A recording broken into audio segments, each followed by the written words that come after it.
I have the pleasure of introducing our last keynote speaker for the day. Dr. Sarah Bang just started as the Executive Director of the UCLA branch of California Institute on Law, Neuroscience, and Education.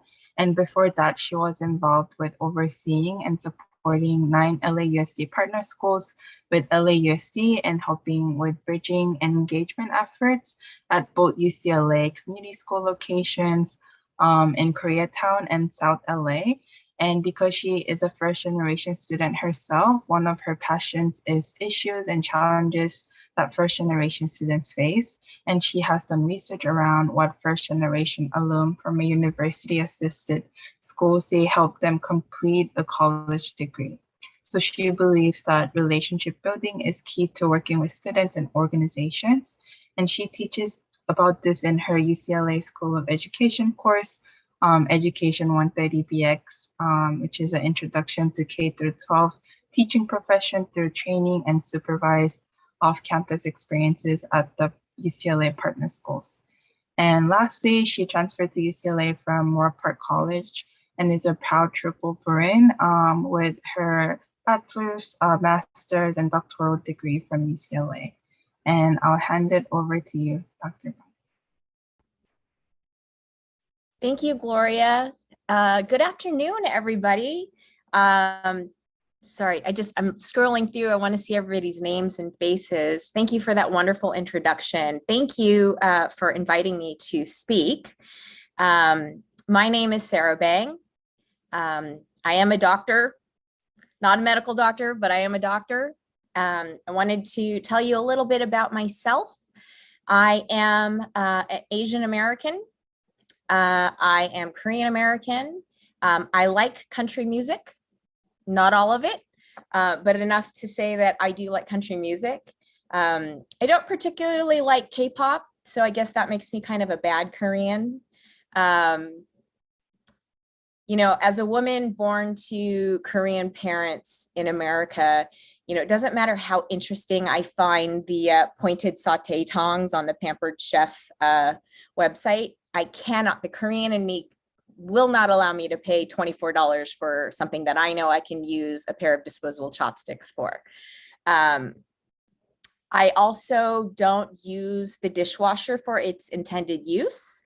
I, like any good Korean girl, I use it to house the massive amount of Tupperware and containers that I find myself unable to throw out. Because I just know that they need to fulfill their true destiny to be leftover containers or containers for kimchi, right?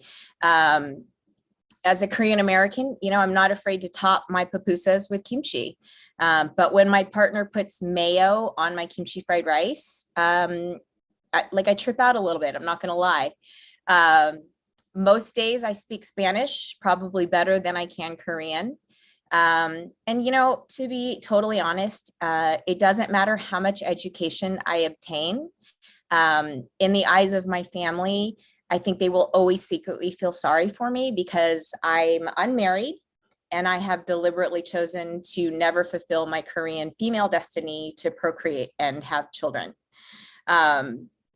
Just wanted to give you a little, maybe funny way of sort of my journey, right, to navigating my educational journey, my professional journey, life in general, right, as an Asian American. I want to start a little bit with my educational journey. Actually, I'll start before that. I was actually born in Los Angeles. I know some of you were born here. Some of you may have come here as young children or even young adults. I have a very interesting background. I was born here. And then as an infant, I was sent back to Korea so that my parents could work. They couldn't afford to keep us. They couldn't afford childcare. So I actually lived in Korea until I was almost 4, being raised by my grandparents. So I think I have a very unique sort of start to this country. I was born here, but then in a sense, I immigrated here as a very young child. And, you know, my mom tells a story about my first day of preschool. And, I just ran into the classroom, and after school, I basically was like, yeah, there's something wrong with the kids in my class because they don't understand me. Right. It wasn't that I didn't speak English. It was that they didn't speak Korean. And it's so interesting to me that the American public school system did exactly what it's designed to do, which is very quickly made me realize that I was the one that was less than, that I was the one that was deficient or lacking somehow, because I was really different. Right. I want to mention that because I think it's sort of really important and maybe part of your story and your journey about your, introduction to education in the school system. I believe the American school system is designed to assimilate us, right, rather than acculturate us, to further sort of help break out that point. I don't know if any of you all are Star Wars fans, but if you look at stormtroopers, right, they all look the same, right? I'm assuming underneath their stormtrooper armor, they're very different, but they are forced into a certain mold, right? And there is no diversity. And as if you want to look at it, so that's an example of assimilation, right? And that's, I think, very much describes my experience in the American education system. And then if we look at the other side, acculturation, and we look at, for example, Jedis, right? So Jedis wear the Jedi garb, but you can still see that they are very unique, right? And so that's sort of my view on what I think education should look like, right? So instead of one side being completely taken over, it's that the two sides are both changed, right? To compound my sort of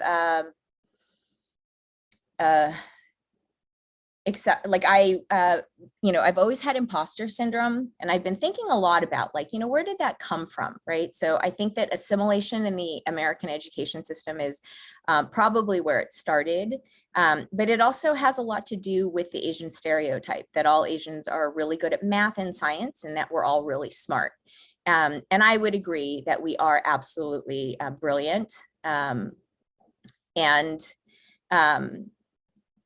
I actually I was terrible in math and science. And I remember in 5th grade, I had a really horrible teacher that used to make us come up to the front of the class so he could publicly announce that you got a D or an F on a test. And I remember coming back to my seat, and my seatmate, Richard Lee, looked at me and he went, "You got an F on that math test?" And that just cemented sort of this idea that there was something wrong with me, absolutely wrong with me, that I was not able to do well in school. And it really was the beginning of me not seeing myself as a scholar or an academic or even anybody who could do well in school. Fast forward, I barely graduated high school.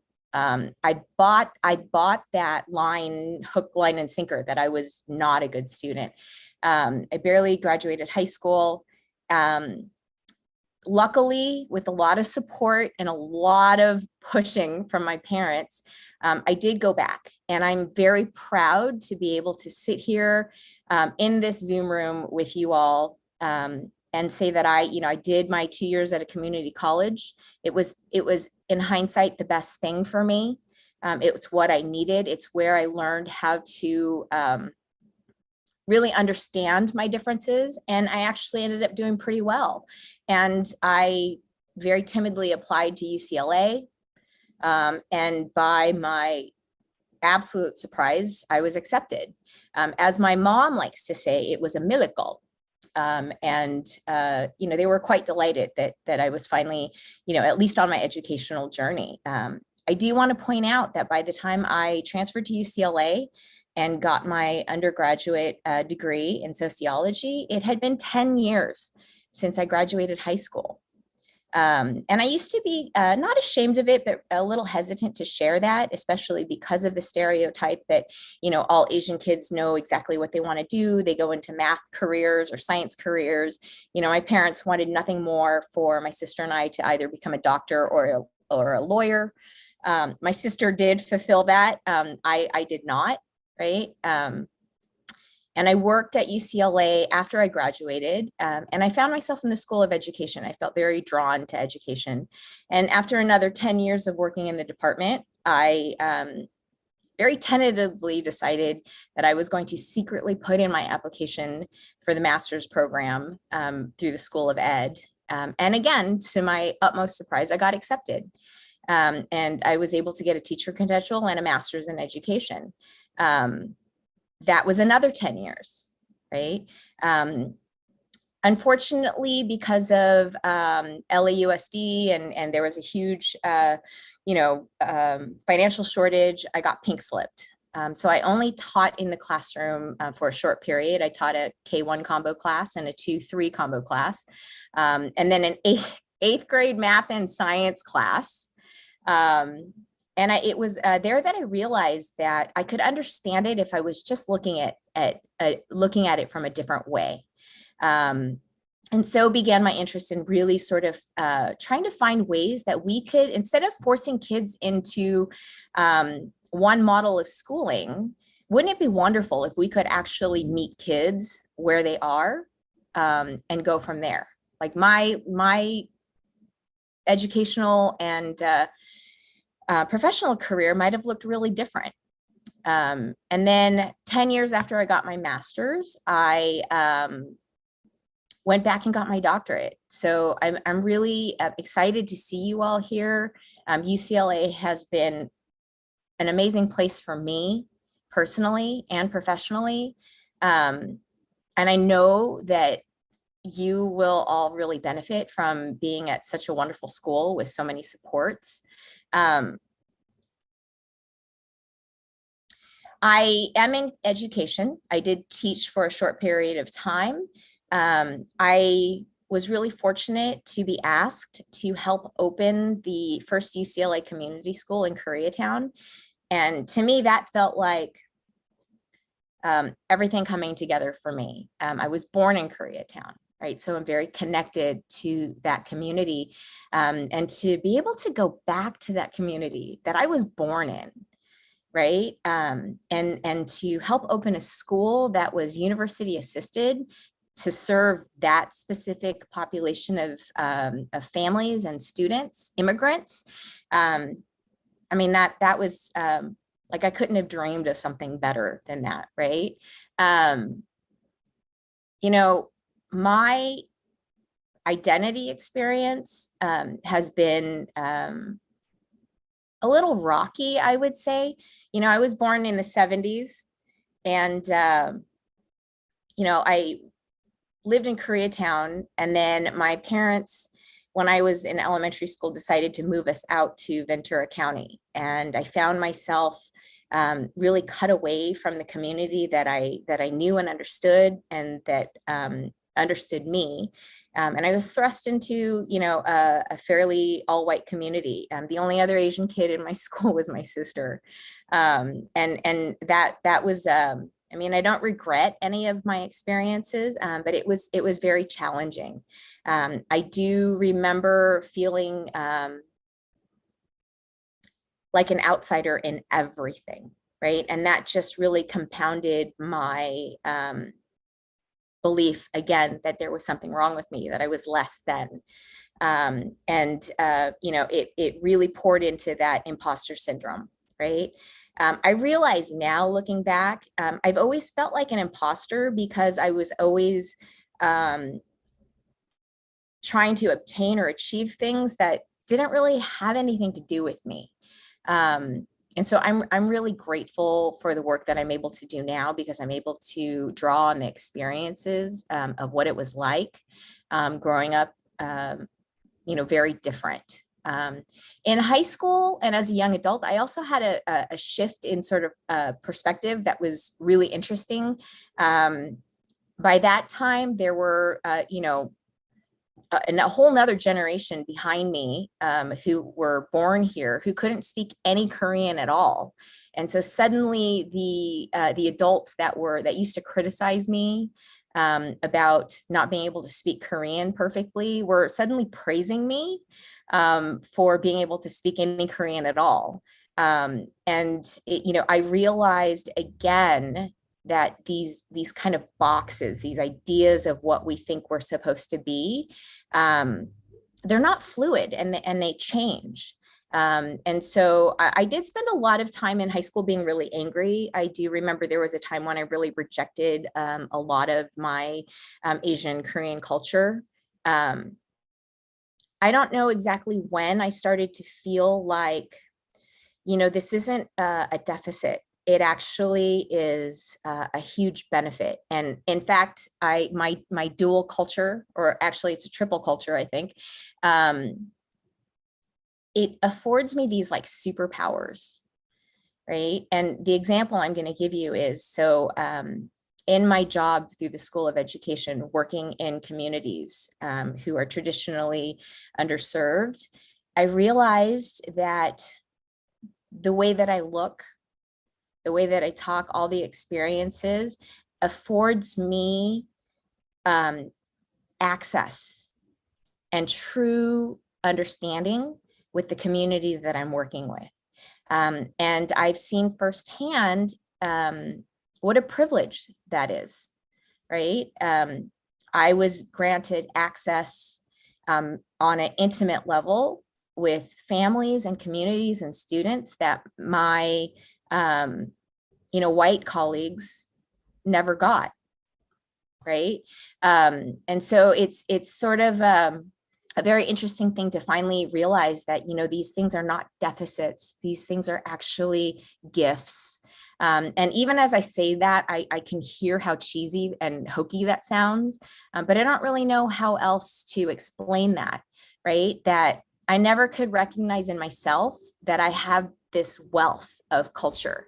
I'm very, I can think about so many times I worked with students who are Spanish speaking. And when it came time for them to write out their personal statements, they just felt like they weren't special. And I'd be like, wow, you speak 2 languages, you raise your younger brothers and sisters, and you work 2 jobs while you're going to high school, right? And so easy for me to point out to other people the cultural wealth that they have, but it's sometimes hard for me to see it.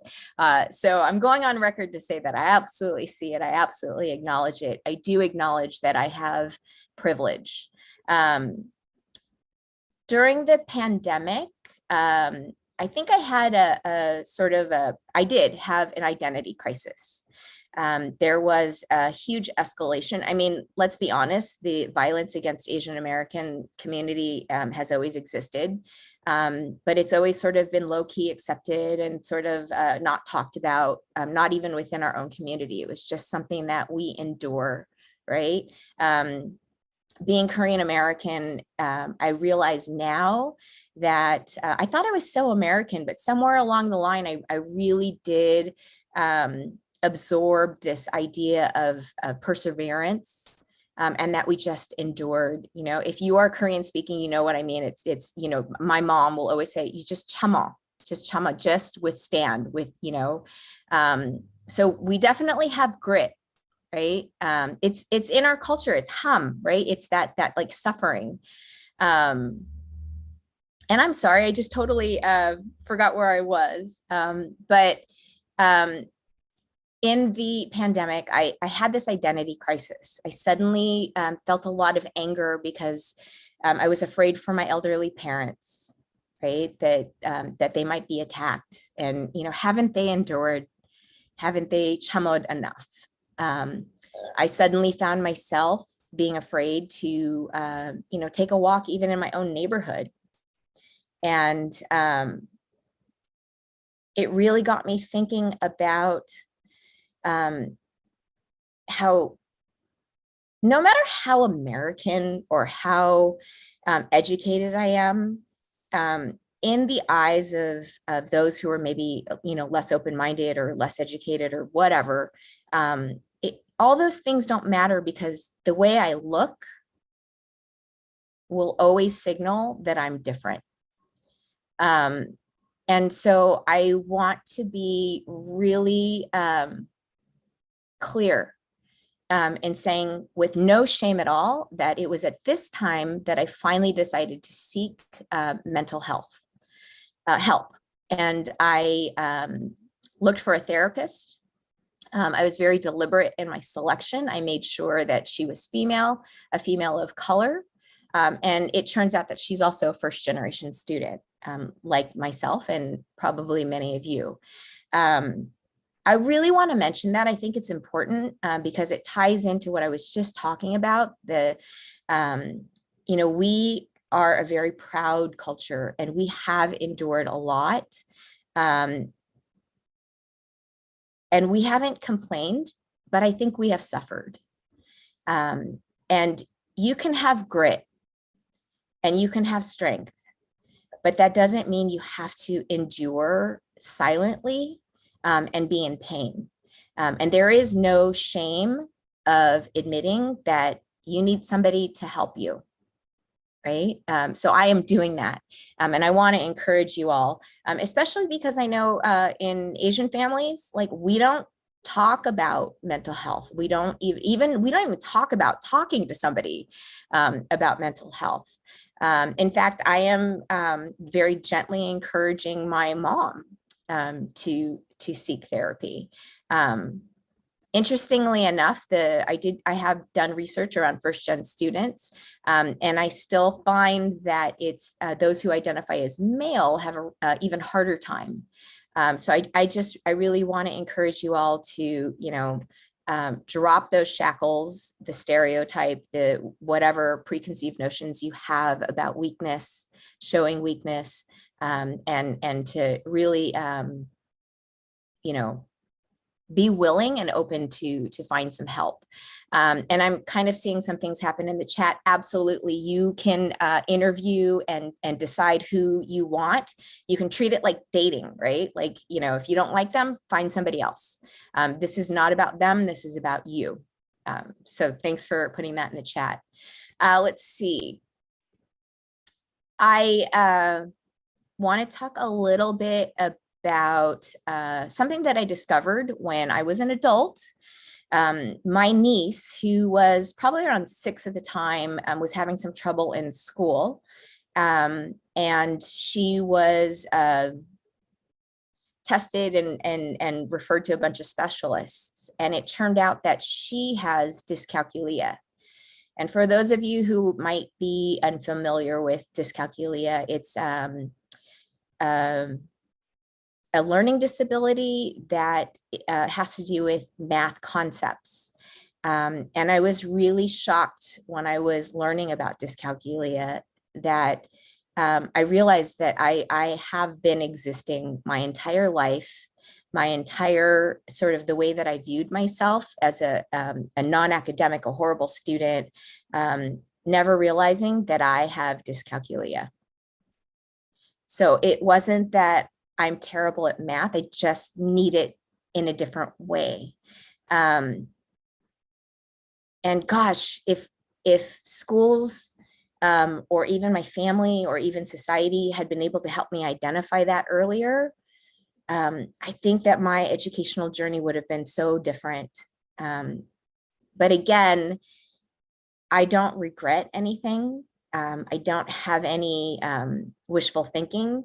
In fact, I embrace my experiences with a lot of passion because it has really shaped me in the way I think, the way I view things, and the work that I'm doing, right? But just this idea that, I think everybody is neurodiverse, that we are all neurodivergent. And I think that in whatever field you decide to go into, I happen to be in education, maybe you're in something else.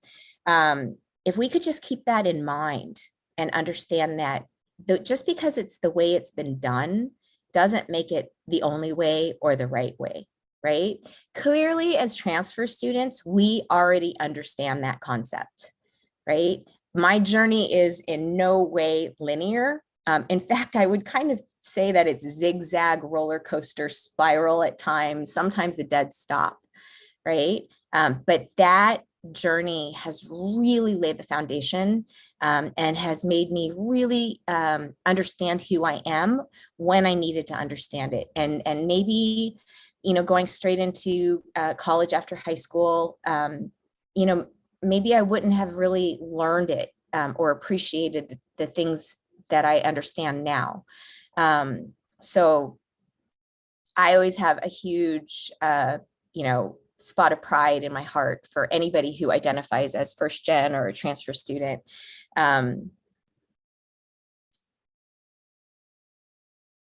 Okay, I wasn't sure if I was going to share this or not. I have spent the last over 10 years working in schools in traditionally underserved communities.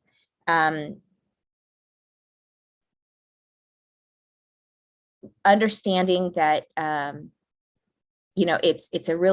love what I do.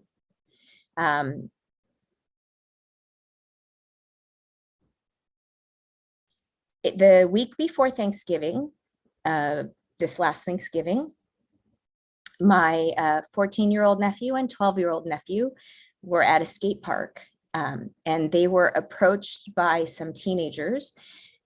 They were both shot. They were both victims of gun violence. My 14-year-old nephew died. My 12-year-old nephew survived. And the reason why I bring that up is because it was devastating and crushing to me to have to experience this. I've experienced this as a teacher, as an educator in LAUSD, but to have it be in your family is a completely different story, different perspective. Somewhere in my, so thank God I was in therapy and I'm now getting grief counseling, but somewhere in the darkness, overwhelming darkness that I was feeling, there was anger about, I don't know, it seemed like such an American thing to happen. And yes, I consider myself to be American, but I mean, my aunt said it the best. She said it in Korean. She basically was like, I never thought that being here in this country, if we lived here long enough, something like this could happen to us. Excuse me. At some point in my grief and grief recovery, I started to panic a little bit because I know the perpetrators have not been caught. But I know deep in my heart that at some point, somewhere in these kids' educational journey, they were identified as outliers, right? Maybe they have learning disabilities. I don't know. But I am 100% sure that at some point in the educational journey, they were identified as outliers and basically entered this school to prison pipeline. And that was really frightening for me because of the work that I do. And then about a couple months ago, I was really unsure of how to continue. And as it turns out, I was approached to apply for a job that I just recently started. And it is a 3-campus initiative. So UCLA, UC San Francisco, and UC Hastings to come together to figure out how we can identify neurodiverse kids, how to use that and change the face of education, and to also look at those who have already been in the legal system, touched the legal system, or maybe even prevent kids from going into that legal system. So I'm sharing that because in some really strange, beautiful, sad way, this experience has given me another dream job. right? I get to be involved in something that I know intimately well now. And it also touches on the experiences that I already have. So sorry, I got a little weepy there. I'll just close with, to be honest, I'm not even sure why I got asked to speak. The imposter syndrome was like, what do you have to say? All I can share with you is, are my experiences. And, the complexities of who I am changes, over time and experiences. And it's an amazing journey. And I'm so excited for all of you who are about to start here at UCLA, who have worked really incredibly hard to transfer. I wish that I could sit and talk with each and every one of you to hear your stories. Please reach out to me. I think my contact information is somewhere in the program information.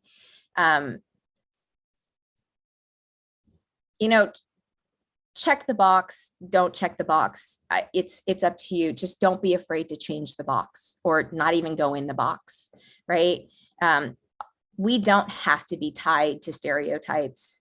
Sometimes we can use them to our advantage.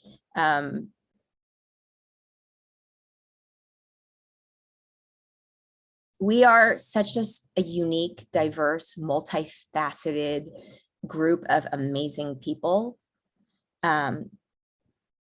And even if you don't see it now, there is a place for you somewhere in this crazy world. And I'm really excited to have been able to share a little bit about myself with you all.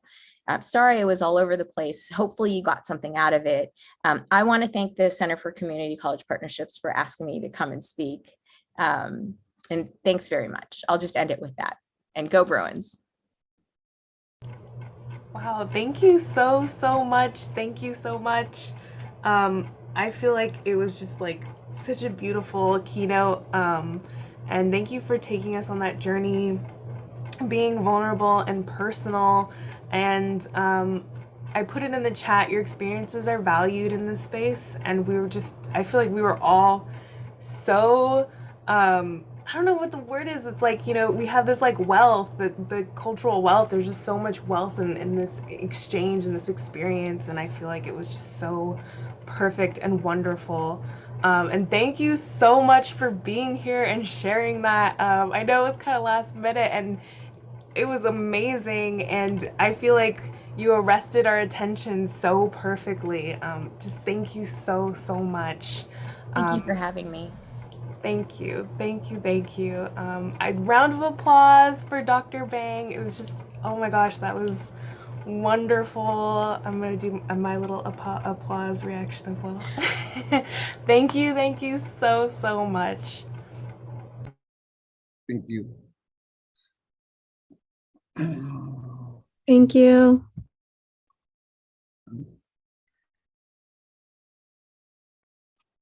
Oh, it's just so beautiful.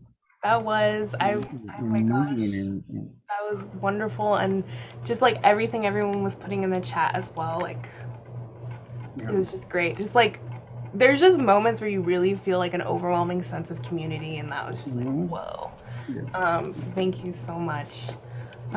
We are going to move on to our transfer student alumni panel that Gloria and Aaron will be moderating and facilitating. So I'm going to pass it on to you two, and I'm going to start spotlighting our panelists.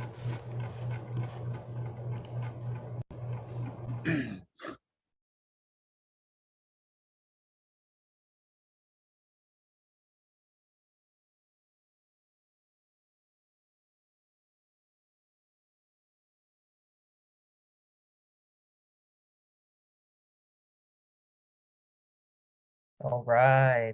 Thank you all so much for sticking with us. If Dr. Bang's still here, thank you so much for sharing time and space. That was an amazing keynote, and it's gonna be hard to like top that.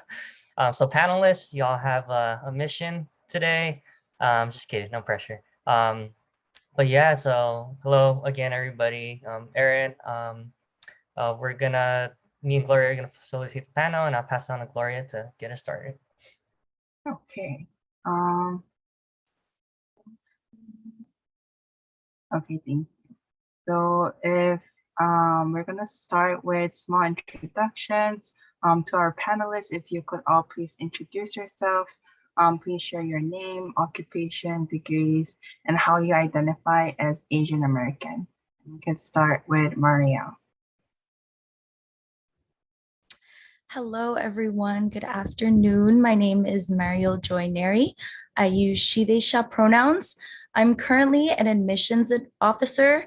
This summer, it's a position temporary that I am working with the UC Berkeley Office of Undergraduate Admissions.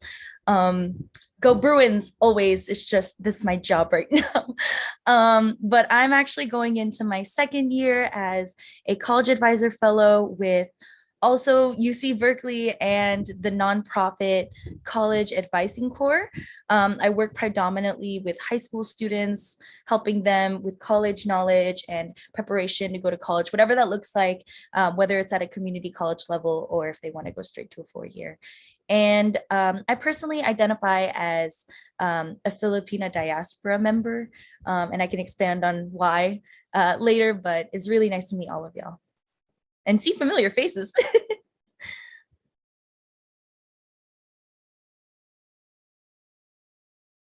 Thanks for sharing, Mario. Good to have you back in this space. I'm going to pass it on to Brandon to introduce himself. Hello, everyone. My name is Brandon. I actually recently graduated, class of 2022. Woo, go Bruins. And I currently work as a physical therapist aide at M3 Physical Therapy, which is a small clinic down in Santa Monica. And I also still currently work with CCCP in time being, but I will be looking for a job in the near future. But I graduated with a psychology degree, and I am currently on the pre-PA track and identify as Vietnamese American. You got it? No?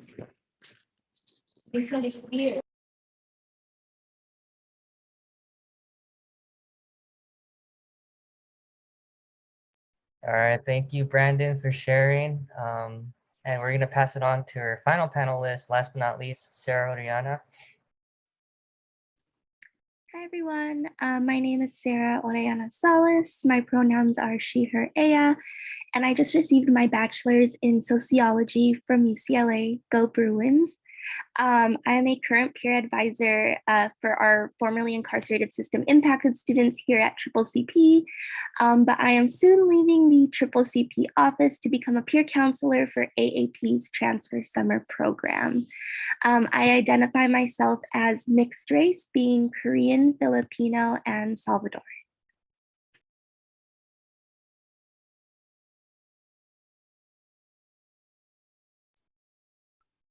Alrighty, thank you all for introducing yourselves. We'll start out with our theme, which is checking the box, or outside the box, referring to the Asian checkbox found when you fill out forms like the census, and which is in many ways an example of the Asian American model minority myth. And so we wanted to ask all of you, how do you feel your intersectional identities and life experiences put you outside this Asian checkbox? And we could start with Marielle. Lovely. So first off, I was a former gifted kid, derogatory. Many Asians are in programs like this, not all, of course. I was in a GATE program, GATE standing for Gifted and Talented Education.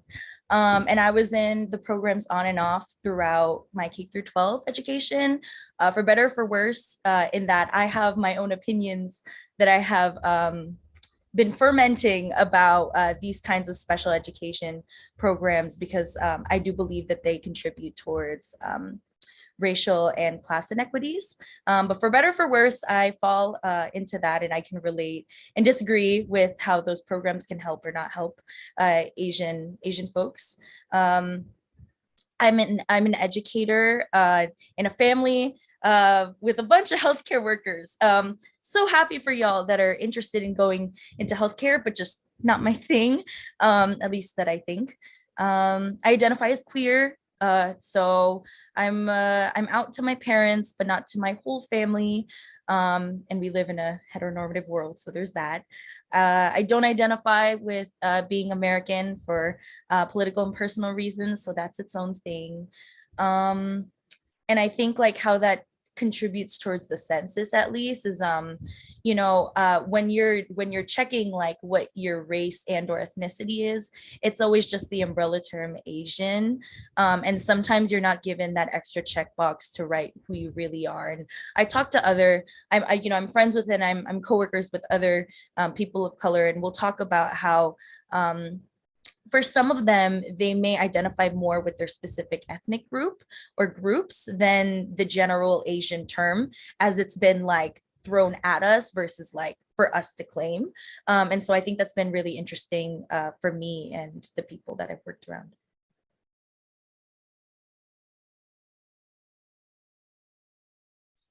Thank you, Marielle. If Sarah or Brandon, if any of you want to answer this question.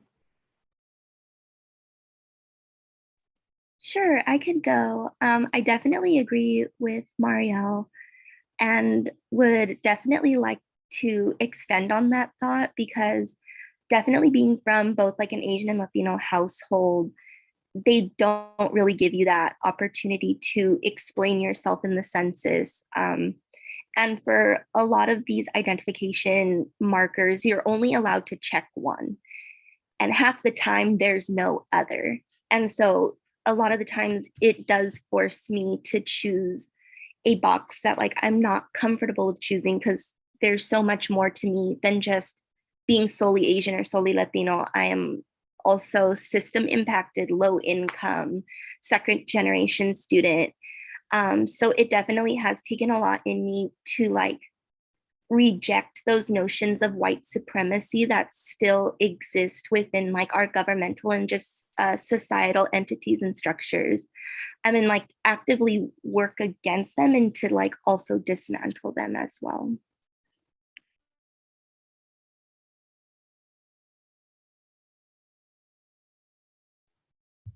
Yeah, as for I definitely agree with Sarah and Mariel. As for me, I have like a little bit of a more unique experience. I think it's just the fact that since I identify it as Vietnamese, and I think it's also due to the fact that I come from um a Vietnamese diaspora that's primarily like an experience of Southeast Asians, and I don't think that does get talked a lot when we discuss about the Asian checkbox. And when we talk about the term Asian, it really is a term that's just a monolith that kind of like encapsulates all these different groups of communities and people. And so I always felt like my life experience is a much more minuscule level, if anything. But yeah. All right, thank y'all for sharing about how y'all like deconstruct this Asian checkbox and how you identify outside of it. Very powerful narratives, and we want to keep hearing from y'all. And so this next question is for Mario. Mario, we want to ask you, what is some advice you can give to Asian American students to help them open up their minds to careers others than those imposed by the model minority myth? So how would you like advise students to kind of like navigate all these like pressures from like family and society to like go into like these specific professional careers? That was a really hard question. It's a really interesting question. I don't know if you'll watch Hot Ones. But I think just so socially speaking, I would start with joining any clubs, orgs, maybe taking minors or classes that are really out of your comfort zone, especially within the hobbies or things that maybe excite you and you don't necessarily associate with model minority myth. And so some examples I came up with were entertainment, whether it's in media or even working at like a theme park per se. Maybe if you want to work within model minority myth, you can always take your using the stereotype, taking your STEM major and using it in a very creative way. I can think of, like, let's say you want to go down the engineer path, you can work at a theme park. Maybe you want to go down a comp sci path, you can work within video games, and, just really considering how these very narrow ways of going about your major and career are so checkboxy. There are ways that you can scribble outside of those boxes. And I think really networking with people, especially Asians who are within your ethnic groups or just Asians in general in fields that you would never consider. And by network, I mean, like, it could just be sending them a message. It could be talking to a friend of a friend, to just broaden your horizons and maybe talking about, like, asking them about their career and academic journey. And through that, we learn so much more about how we're non-monolithic and how we can be successful within a framework that we could have never imagined. And I think that's what I did for myself. And I can only imagine and see that being fruitful for other folks. Fruitful, I'm wearing mango earrings. Thank you, Mario. That was so creative and a great advice for all of our scholars. Our next question is for Sarah. So you briefly touched on this earlier, but what has your experience been like with the Asian American community as someone who identifies as mixed race? Yeah, so it's definitely had its ups and downs for sure. A lot of times expectations were like placed on me depending on how I was interpreted or what people thought I was. And then also, like, a lot of the time you don't fully feel like you belong to like any culture. So you kind of feel like what I call like a cultural floater. So you just kind of hop around and like experience what you can while also dealing with like an outsider approach. So it kind of feels like you're window shopping into something that you're supposed to also belong to, which is ostracizing sometimes, and can lead to like cultural imposter syndrome. However, like over the past like year or so, especially with like the empowerment of PTSP, like which I'll talk about later, it's really allowed me to kind of like take a step back and talk about like what I did earlier and reject that notion of like white supremacy, even when it comes down to like sociability and like making friends. And so instead of following like a path towards friendship that I thought other people wanted out of me, I decided to like make my own path. And through that, I have met very beautiful people in my life who have taught me to embrace not like one part of me, but all parts of myself. So if there's anyone out there that like also resonates with what I'm sharing, you are definitely seen and heard. You belong to whatever you feel comfortable. Don't let other people dictate who you are and what you're worth based on who they think you are, because at the end of the day, you know who you are. So pave your own path. Oh, thank you so much for sharing, Sarah. Y'all write that down in the quote book. We're taking down quotes. So the next question is for Brandon. And we want to ask you, Brandon, how has your experience been with navigating your Asian American identity while also being a man of color?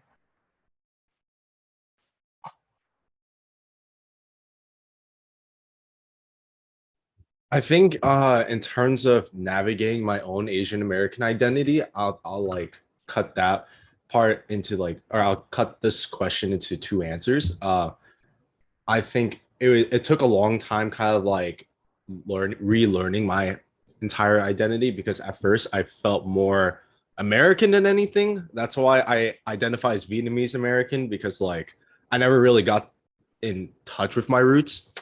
But in essence, like when I got into UCLA and I joined VSU and APC and all these great orgs such as C-Clear as well. These are some of the spaces that really encouraged me to reconnect to my Asian American identity, especially with my Vietnamese roots. And so when I was looking into the history of Vietnam and all that, and just like, I guess the coolest thing is like, like the cultural significance of like the Alumni, which is our, cultural dress.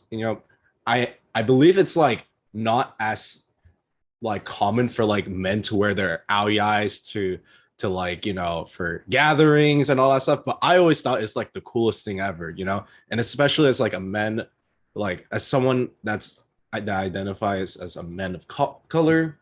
I think, doing something like this is something that's portrayed as, or that's conceived as, feminine, and, there's always this like theme of like hyper masculinity. I always thought the Alumni was cool. And I even got to wore it for my graduation photos. And I always like to embrace my heritage, especially, I guess something that's like seen feminine in that aspect. And so, yeah, even doing things with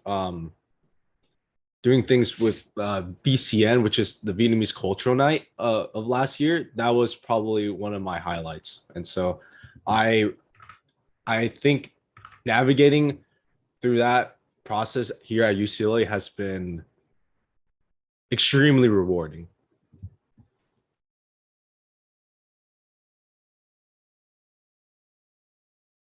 Thank you so much, Brandon. I saw your grad picture and it is really cool and it's really nice to embrace your culture in that way. So thank you so much for sharing. And now we'll open all the questions up to everyone. And since you all are community college transfers yourselves, we wanted to kind of touch on like resources aspect. So we can open this up for anyone who wants to answer. But what academic support systems or programs do you recommend specifically for Asian American students in community colleges? And an example of this could be programs like EOPS. So I'll pass it to anyone who wants to go.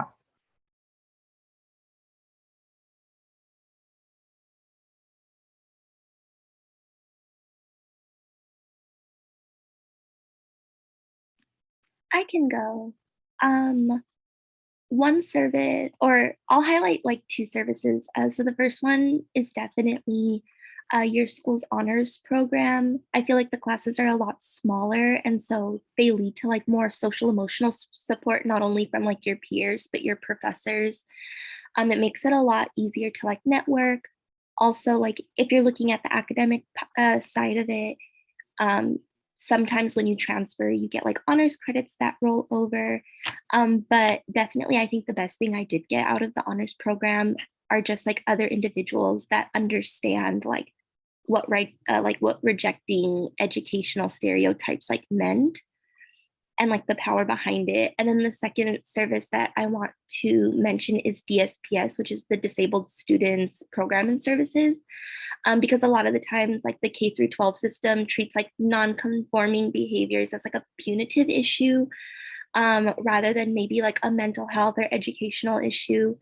And like a lot of our relatives and like ancestors don't know or like understand disability and neurodivergency, which leads a lot of students to believe that like they're just not smart enough or they're not made for the educational system.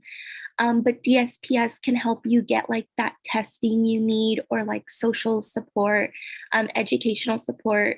I've known a lot of friends who didn't know they were neurodivergent, especially my like Asian American friends. They went to DSPS, got tested, and like they're succeeding the way they want to in school now. And so it's definitely a service that not a lot of people talk about, but it is definitely an important one.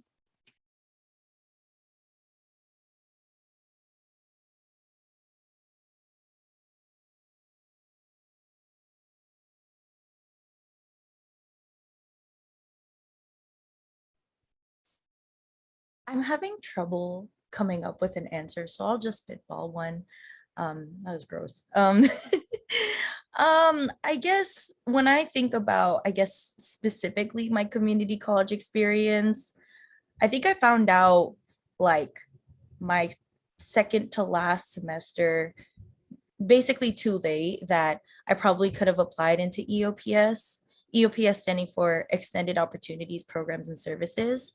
And while some of y'all may already be in it or thinking of being in it, I'd like to speak to the fact that I don't think, in my opinion, that they're I don't know if marketed is the right word, but like I don't think I was outreached to about EOPS as a low income Asian, which I thought was very telling. Most of the people that I remember, like as my friends and fellow peers that were in EOPS, were black and brown. So I thought it was really interesting that they didn't do that outreach. Did I wish I was in it? Yes. But I think a resource that I made for myself, or that existed, was I made my own tutoring groups within each of my classes. But that's not like I was I was making that space. But I do wish that there was more I don't want to say cultural competency, I guess just more intentional outreach, because I feel like that isn't done as much to Asian students that are low income and or academically struggling at the community college level. So that's more of a call to action. Yeah, for me, I think I was grateful that I didn't like need to rely on these services, like such as like tutoring within like each college campus. I was fortunate that I didn't need to rely on it, but I've been into it once just because I've relied on someone for a math class, because like math is pretty hard. But I've used it once, but I felt like, yeah, if anything, tutoring is always like a good resource that I think a lot of people still like, you know, people like even like me, like, oh, I'll need help, right? But sometimes you kind of need to humble yourself and like, okay, maybe I do need help, and there are people out there to assist you in that subject. And so tutoring is always a safe option. But in terms of like academic support programs like EOPS, I don't really recall, other than the fact that I was in the Los Angeles College Promise program. That really helped in itself, but that was something that I like you would have to sign up before you went to community college. So I don't know if that's like possible to like enroll in after you're already going into CC, but yeah, that program in itself helped a lot with providing the support and everything that kind of EOPS did in that regard. Thank you all for sharing your insights. I'm kind of nerding out about this conversation. Like Sarah sharing like resources that we might not know of, Marielle, critiquing like the communication between information, which I did my thesis on. And then Brandon, talking about like that aspect about like tutoring, like these resources that are out there, but as Asian Americans, we're like, oh, like we're so, like encultured to like not like want to seek help, that American notion, like we could do it on our own. And that leads us to the next question, which is, what were some expectations that you kind of internalized and felt pressure to follow that you feel are informed by this Asian American monolith identity? In other words, what are sometimes you have felt yourself conforming to the box? We'll put that in the chat. Long question.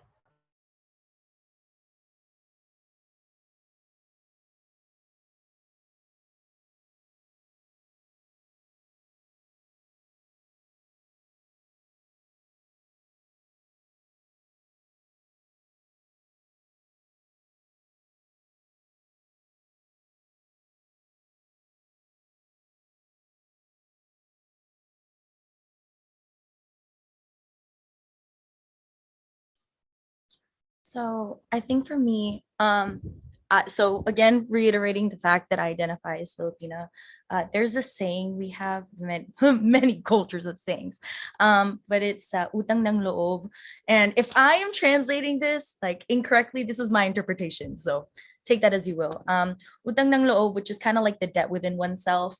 And it's usually referred to familial responsibilities. So let's say like, within the example of my parents immigrating from the Philippines to the US, I have this debt within myself, this utang ng loob, to repay my parents back and be everything and more that I could be because of the sacrifices that they give. And I know that that concept isn't just Filipino. I know that that's in many Asian cultures. But I think for me, the way that that's operated is just pushing myself to be this Facebook post worthy daughter, which means that, like, I applied to UCLA off a whim. I didn't think I'd get in. And then when I did get in, I was like, oh, like, I still don't think I should go because I didn't think it was the fit. Fortunately, it was, and I'm very thankful. But I remember the night that my dad picked me up at my CC, and I told him I got in, and he was telling me like I had to go because it was UCLA. And just, I think hearing that, and, this is before I like reviewed all of my options and realized it was the best choice. My gut was telling me like, would I feel guilty if I didn't pick UCLA? Like if that's what it boiled down to. And I think that was very frustrating for me to have that kind of guilt and shame, even potential hang over me. Yeah, so that sucked.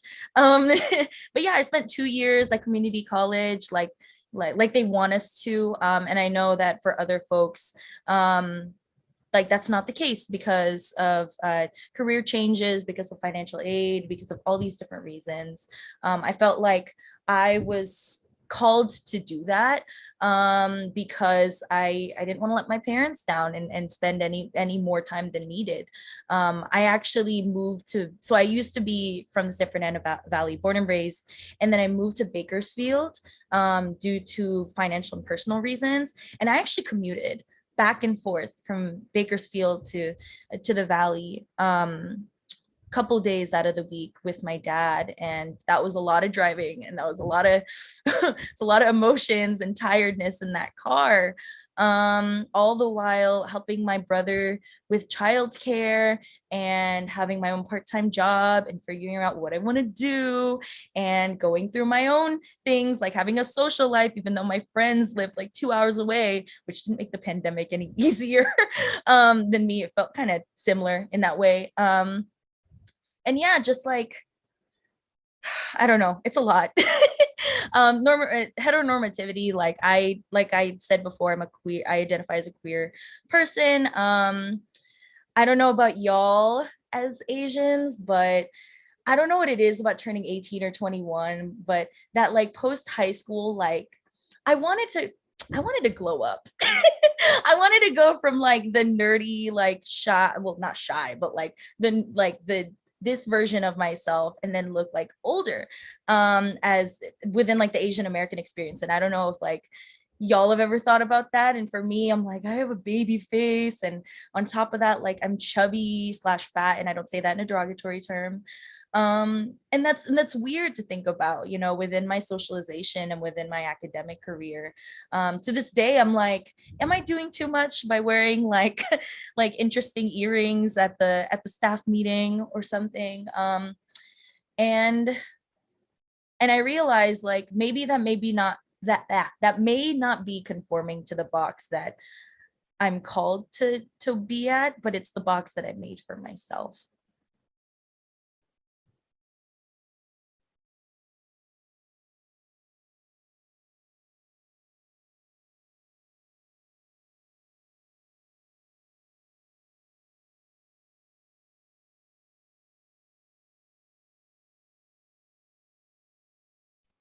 Yeah. One of the like expectations that like I really have internalized like surrounds like the idea of like what an Asian woman should be. And so I was like taught by my grandma a lot that like crying is weakness, and then like a woman that cries is a woman that isn't going to succeed or like be respected. And so like although I understand like the cultural contexts that like she had to endure, because like for her that was a survival tactic, that is not my lived experience.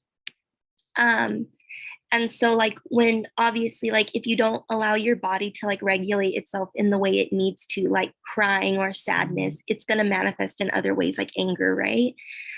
Or just like plain shutting down. And so it has been a very big learning curve, because for a long time I would just find myself resorting to like shutting down or just being angry, like in lieu of sadness.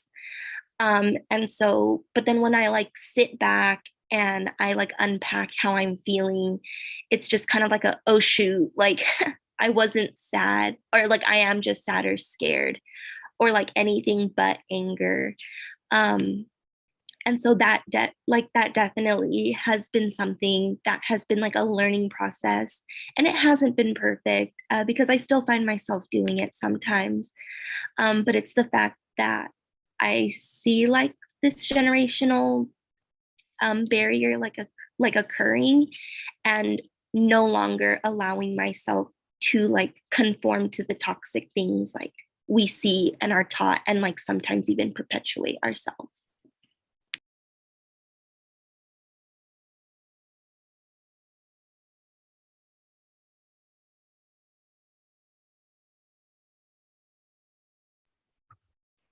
Yeah, as for me, I think the times that I felt conforming to the box, I think it speaks a lot in terms of like academic wise, because I always think of like, school and all of that stuff. And I think it's just that expectation to like excel, but like, to like a really high degree, like such a high standard that we would have to be performing, like no slip ups or whatsoever. Like something that personally resonated with me was like last quarter, right?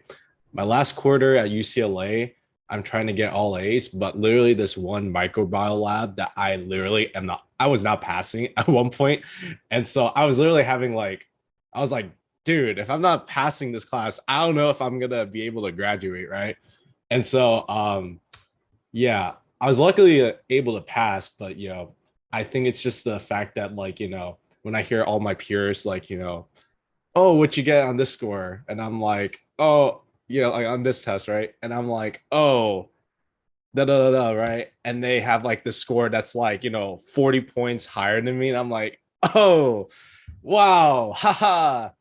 Yeah, I got a little bit lower than that, but that's okay. But um I think it just alludes to like, um just how much like pressure it has, and like how it affects us mentally. And like it took time for me to kind of like really wrap around that, just because like I felt like I was pretty average in terms of like my academic success. But like granted, I worked my butt off to get into UCLA, so this is where I deserved and this is where I belong. And so yeah, I think it also like comes in uh comes in hand with imposter syndrome too, because I also want to bring that up as well, because um I think it goes along when you like once you finally transfer into a school and you find there are people that are just like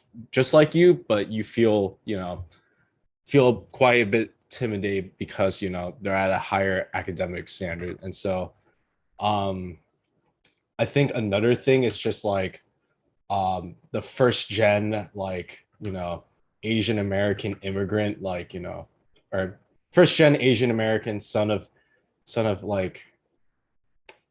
immigrants, trying to go to school and then repay your parents kind of deal. Yeah, that's kind of my story. And so I always felt like I was conforming into that box, trying to um do well in school and then end up finding a really good paying job, and then hopefully repay my parents soon. And so I always felt that as like the eldest also in my family. Like that was the expectation. And sometimes it was even stressful for me to just like focus on that. But then there's other expectations that they want me to follow, you know, that are really unreasonable. And so um that's pretty much my hood of the story.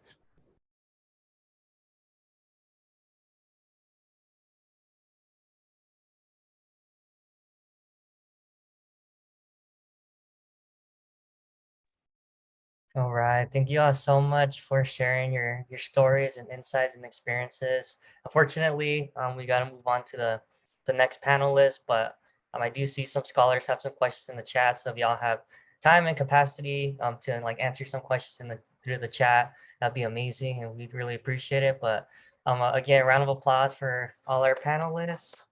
Everybody, show your love. And it's really great to see all the familiar faces and the faces we see, um, not so often. So, thank you all so much for coming. Thank you so much. Oh my gosh. Hey, Marielle. I remember after we had a philosophy of art honors course at Pierce, we had a field trip and I drove you back to your dad's work. And you're like, yeah, we gotta drive to Bakersfield. It was late too. It was like 8 p.m. I was like, she gotta drive back to Bakersfield? And you're like, I do this more than once a week. I'm like, I don't know if I could do that with my dad more than once a week. So for real, Marielle, like hardcore, she a real one. And Sarah, I was relating to that whole like multiracial experience. Like me personally, I feel a lot of multiracial imposter syndrome at times. So it's just really great for you to be there and to represent. And then Brandon and I have been on several panels at Pierce together. So it was just awesome for you to be here and for you to share so much. I didn't know as much as about you as I did learn just now. So thank you so much. And Brandon's gonna be on our next panel. So I was like, Brandon's good at panels. He's gonna be on all the panels. Thank you so much.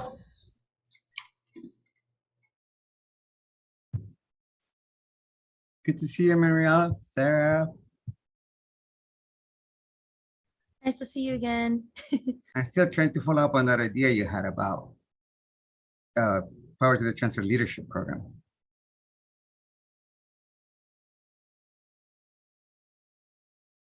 Alrighty, Sophie, do you mind sharing the screen for our next panelist? Yes. So this will be the student organization panel. Okay.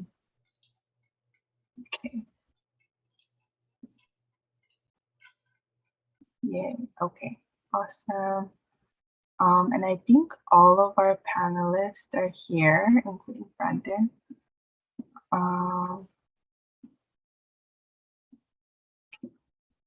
Awesome. So we could start with Tiffany since you already heard Brandon's introduction. If all of our panelists, if you could please introduce yourself, including your name, pronouns, year in school, or majors and minors, and how you identify as Asian American. If we could start with you, Tiffany. Yeah, hi everyone. Thank you, Gloria, for introducing me, and thank you, Erin, for inviting me to this panel. Really excited to be back with Triple CP. My name is Tiffany Doe. My pronouns are they, she, and I am not a student anymore, but when I was a student, I went to De Anza Community College and I transferred to UCLA in 2019. I graduated with a bachelor's in sociology in 2021, so the summer of 2021. And I'm representing CCLAIR today, so the Southeast Asian Campus Learning and Retention program here at UCLA as the project coordinator. And how I identify as Asian American. I am Vietnamese American, and I'm second generation descendant of Vietnamese refugees and immigrants to the United States.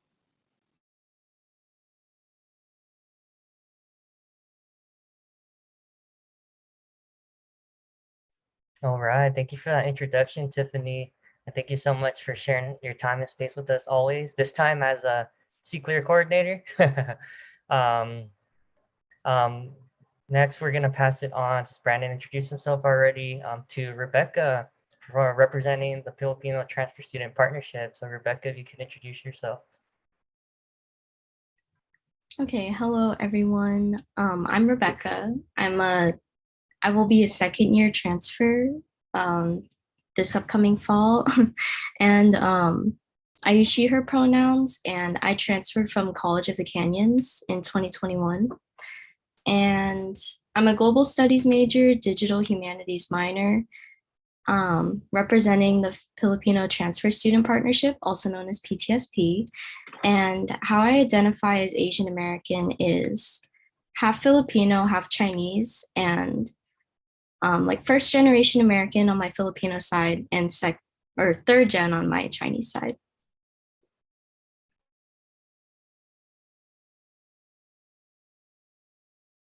All right. Thank you so much for the introduction, Rebecca. Thank you so much for sharing your time and space with us.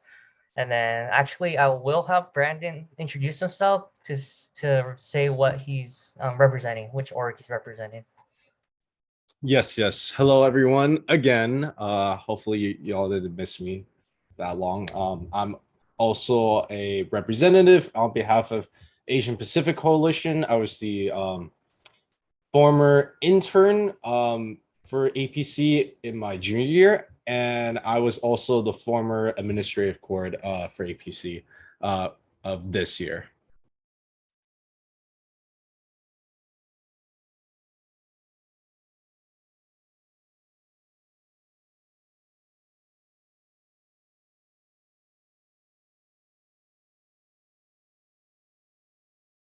All right. Thank you all for the introductions. So we're going to open up for questions now, or transition to questions. And the first question we want to ask you. So our theme this year for our webinar is referring to outside the box, which is referring to the Asian checkbox when you fill out forms like, the census, for example, and how it's kind of very limiting. It forces you to like choose one identity. And in many ways, an example of the Asian American model minority myth. And so the first question we want to ask all of y'all is, how do you feel your intersectional identities and life experiences actually put you outside this Asian checkbox? And we'll be putting a question in the chat, but yeah, whoever would like to answer first.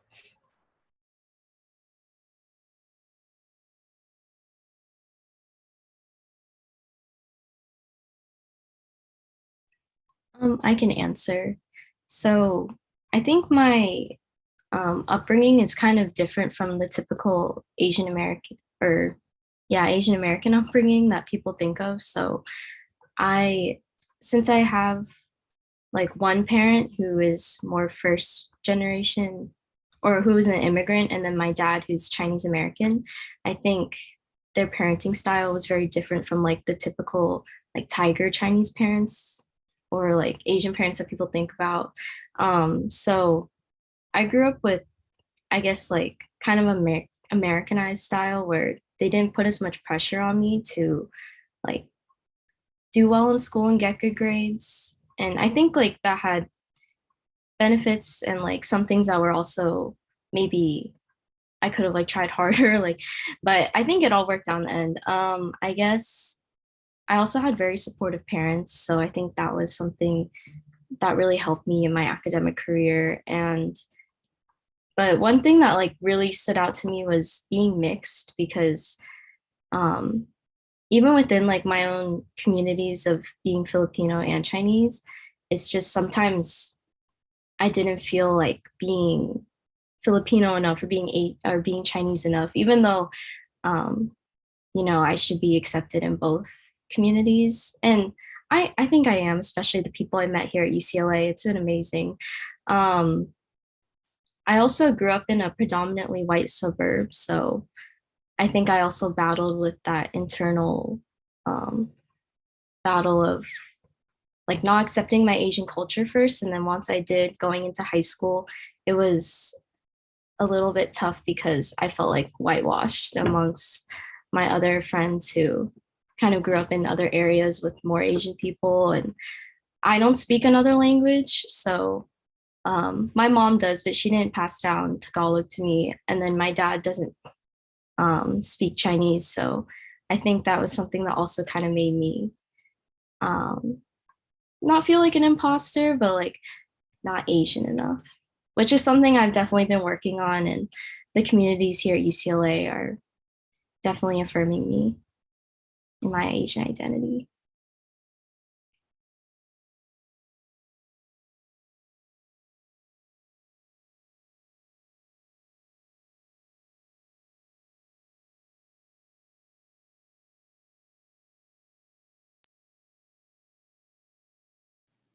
Tiffany. Oh, sorry. I can go next. I hopped in a little bit earlier, and I caught a little bit of what Brandon was sharing earlier. I don't know what the first question was, but I remember Brandon was sharing about like trying to fit in as, or trying to fit this mold as like the child of like immigrants and just like trying to meet those expectations. So I think when I was reflecting on this question, I realized that like growing up, I was really trying to fit into this checkbox, whether I really realized it or not. I was trying to fit into whatever perception like authority figures and like adults had of me, or even just my like fellow peers. Um, I grew up with a lot of I grew up with like the Vietnamese Catholic community in the Silicon Valley, so specifically San Jose or occupied Ohlone lands. Um, and even though I grew up with a lot of like people that I could identify with like culturally and even like religiously growing up, um, I always felt, I guess, like a little off. I always felt like I had to try to fit in even within that circle. And then especially going out of like that space, especially transferring to UCLA, I really had to ask myself, like, what is my identity outside of the community that I grew up with? And I think only recently I started realizing that I'm not, the identity that I was told. Like I'm not um, Catholic, or I don't identify as being Catholic anymore. I don't identify with like the gender I was given as a child and growing up. And then I also realized by the end of like 2021, I realized I was neurodivergent as well, and a lot of my struggles with trying to fit in and trying to get through school, especially the last couple of years of college, uh, had perhaps something to do with like being neurodivergent as well. So I think those, I mean, not to go too in depth into, those experiences, but I think that really like those aspects of my life and like my experience and my identity um, are things that I'm still like coming to terms with and really still trying to explore um, and just embrace.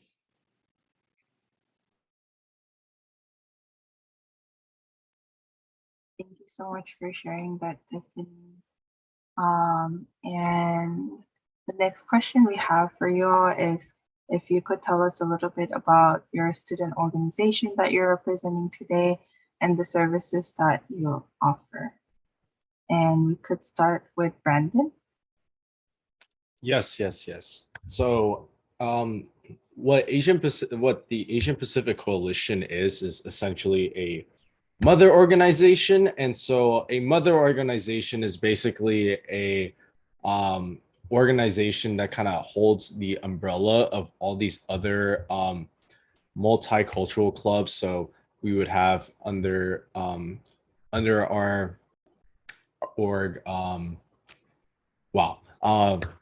Thai Student Association, Pacific Ties, VSU, which is the Vietnamese Student Union, Samahan Filipino, ACA, which is the Association of Chinese Americans, CASA, which is the Korean Association.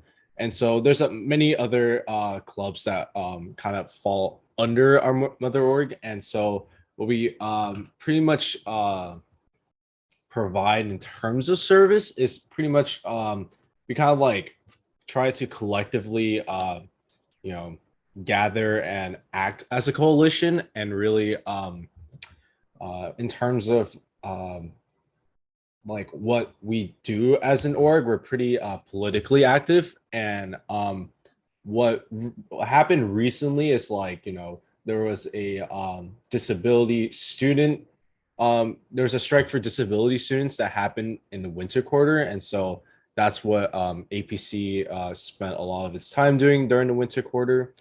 And so that's one of the few things that that the org kind of like focuses on, is just to be politically active. And one of the other things that one of our passion projects that we end up doing is we advocate for Chinatown residents down in LA. And so there's this one org, I'll type it down. It's called CCED LA.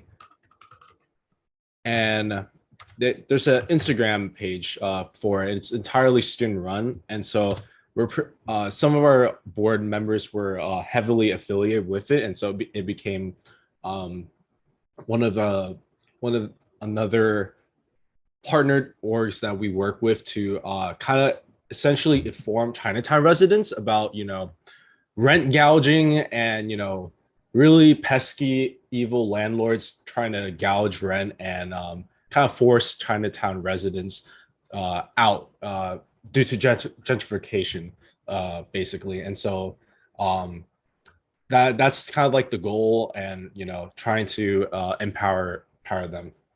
And yeah, that's a nutshell of APC.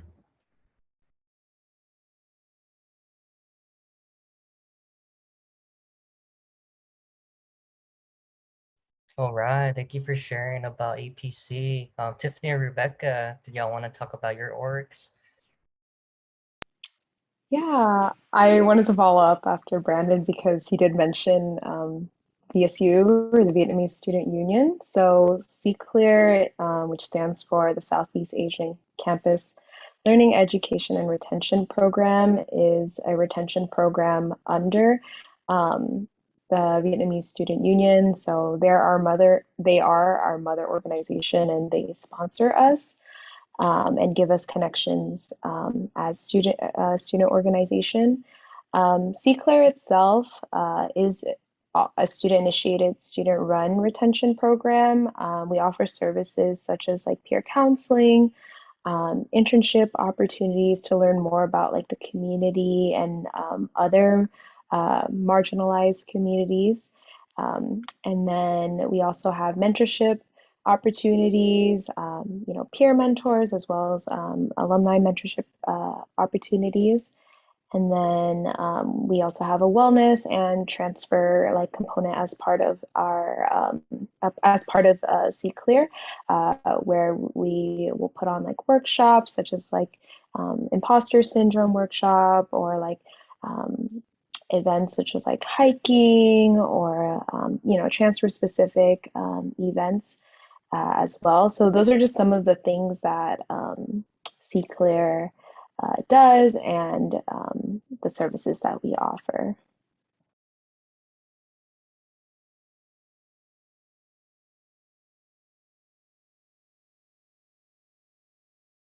Thank you for sharing about CCLEAR, Tiffany. Rebecca, would you like to tell us more about PTSP and what y'all do and the projects y'all work on? Okay, so PTSP, also known as the Filipino Transfer Student Partnership, our main goal is just to foster an environment that is comfortable and empowers the Filipinx community, specifically the transfer community.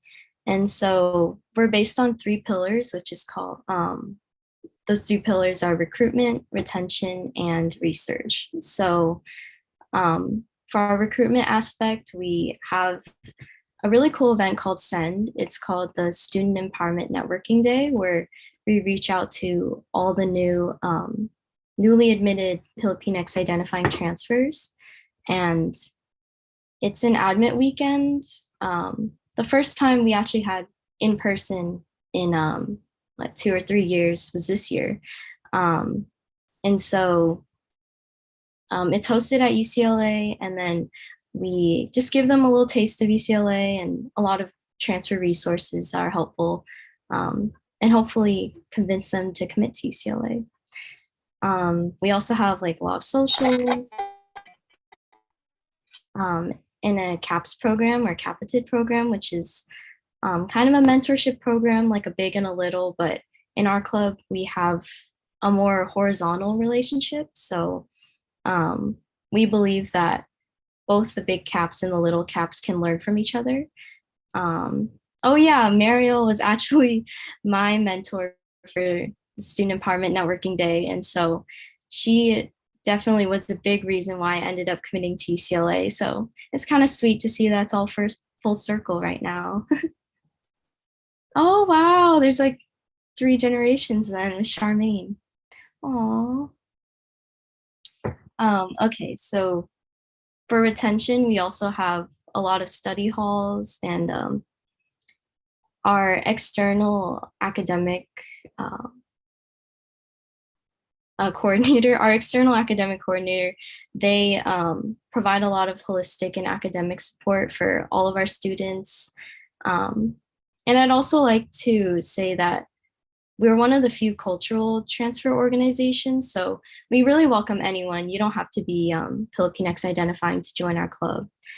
And then for research, we actually work with one of the mothership orgs that Brandon mentioned, Samahang Filipino, and we work with their Space Student Initiative Project, which stands for Samahang Filipino Community Advancement Empowerment.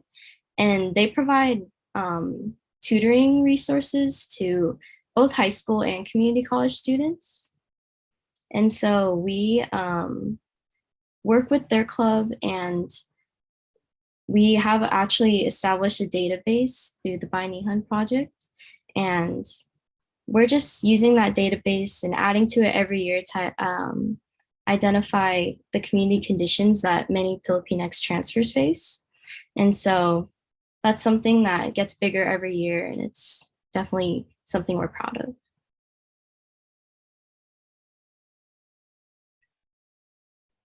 Wow, thank you so much. All y'all are doing like so many different projects. I love the little generation, like the like 3 generation of PTSP. I also want to shout out Tiffany because she's like my mentor, my transfer coordinator, and now she's like up there, like she's the top of C Claire. So it's really cool to see like all these connections, like these generations build, and we're gonna love to see all y'all here one day, hopefully. That being said, y'all talked a lot about like the things y'all worked on and the projects you've been part of within your student organizations. And we wanna see the other side of it and ask, what is your favorite part about being in your student organization? And we could start off with anyone wants to go first.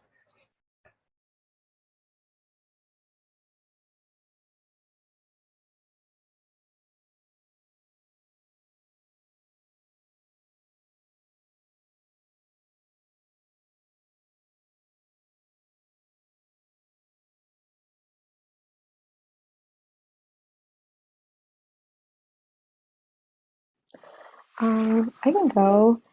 Thank you, Erin, for the shout out. I'll integrate you into my answer.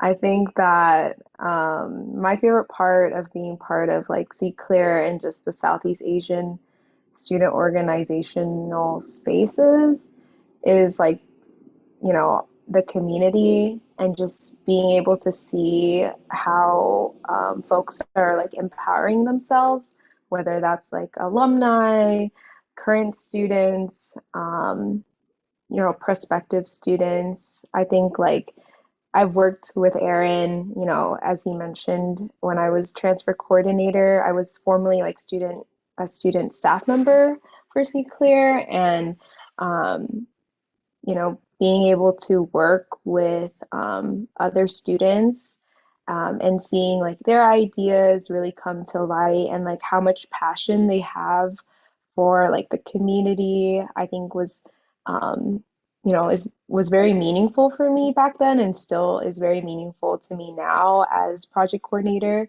And as project coordinator, like I, you know, really see myself as um, someone to really help guide students, you know, with whatever they need and really be there to like support students with like the goals that they have, especially for like our community and for themselves. So really trying to build like, you know, a relationship where like students can like empower themselves and also like empower me to empower them. So like this, I don't know how to like truly describe it, but just, you know, breaking away from that traditional like hierarchical relationship. So yeah, just to like sum it up, I really, you know, am happy to be part of this space and connect with individuals who are so passionate about what they do, and you know, being able to be a part of that is my favorite part.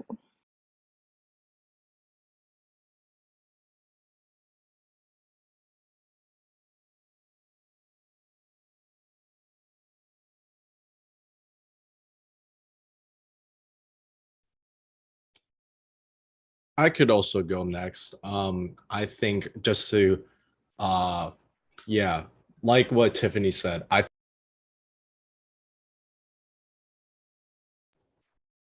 think it's definitely the community that that Tiffany kind of alluded to that really made my experience here at UCLA like so grateful that I'm so grateful for.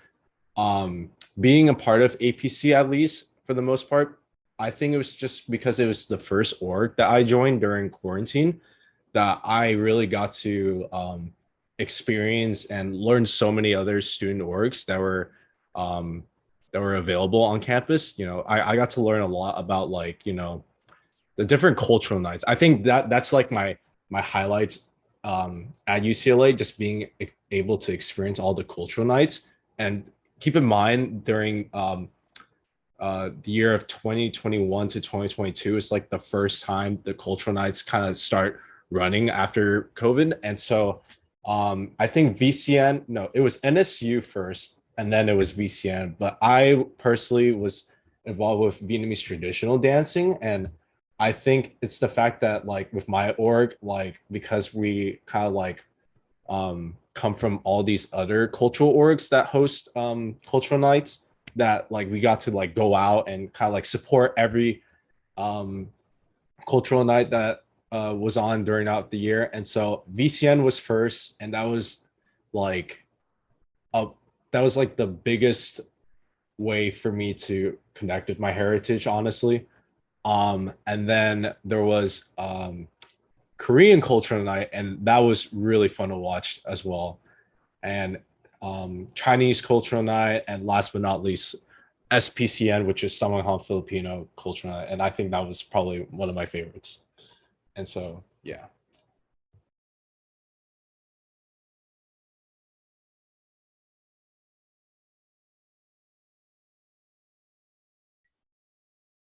Okay, so yeah, similar to what Brandon and Tiffany were saying, I think the community, the transfer Asian American community really just is so like tight knit and everyone's just so friendly. And I think that was definitely something that I was not expecting to join actually when I joined.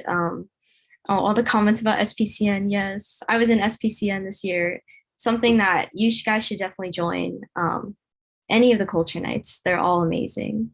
And it's just crazy how they're all student run, but it's a full on production. So amazing.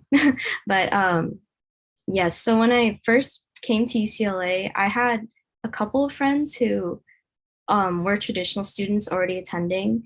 And while like I knew that I could always go to them for support and just to continue our friendship, I also wanted to make new friends here. And I think joining PTSP was really something that helped me not only grow, but just like accept my identity. And, I just, there were some like things that transfers need and some community conditions that we face that I knew my other friends just didn't experience. And so being able to share that experience with other people in our club was something that was really helpful and made me feel heard too as a transfer. Um, yeah, I just also in our club, we also use names like CAPS and like do the Capital program. And so seeing everyone slowly throughout the year get closer to their mentors and say like, oh, I gotta go, I'm gonna have lunch with my CAPS. It's something that's really cute.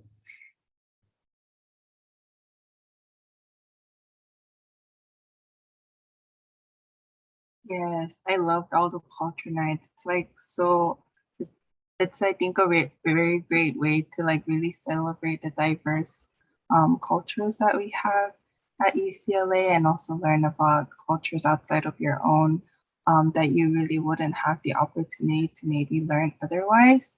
So it's really great that we're highlighting all of those.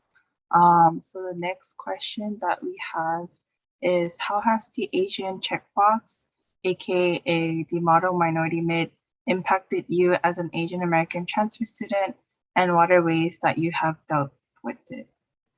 And I'll open it up to anyone who wants to go.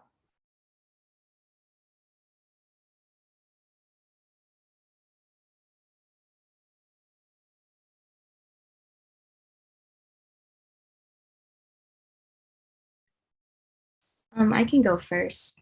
So I think that the model minority myth has really kind of put like an extra pressure on me as a transfer because I think some people from high school were like surprised that I was transferring, although we know that transferring is not only difficult, but just something that you should definitely be proud of. And I think some people were like, oh, I would have expected you to go to a 4-year first, or like, why are you spending time at community college? Even though for me, I didn't know what I wanted to do at first. And I'm just so glad that I did CC first because I actually applied as a bio major the first time. And then once I realized I didn't want to do STEM, I changed to global studies. And so I think if I didn't have that time to think about what I wanted to do, it really would have been a different pathway or a little bit harder for me to adjust in college. Um, and I think, yes, saving so much money. Um, I think it was also just a little bit like I felt judgment sometimes from people, even though, well, yeah, as I mentioned, transferring is definitely not something to be ashamed of. Um, and so some ways I've dealt with it are definitely joining PTSP and meeting other transfers because even in my program that I actually attended in June, I went to Singapore for a study abroad program through UCLA.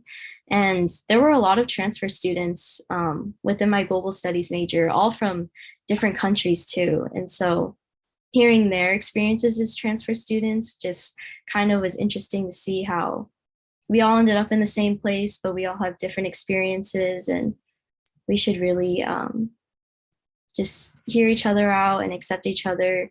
And yeah, so getting to meet other transfers really just helped me, um, I think, be like proud of being a transfer and learning about the community conditions and things we can do to help um, ease those burdens and ease those difficulties that transfers may face in the future is something that my club and I know a lot of other clubs here are looking forward to working on this year.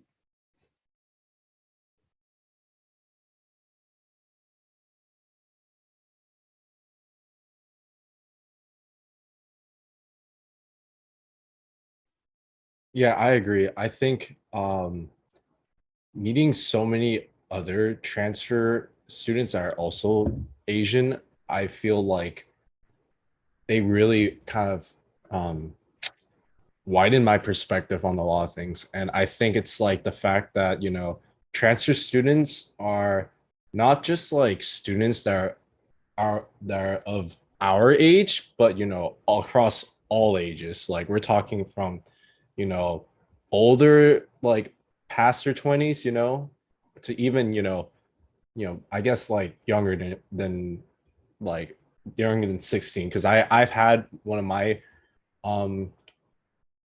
I guess fellow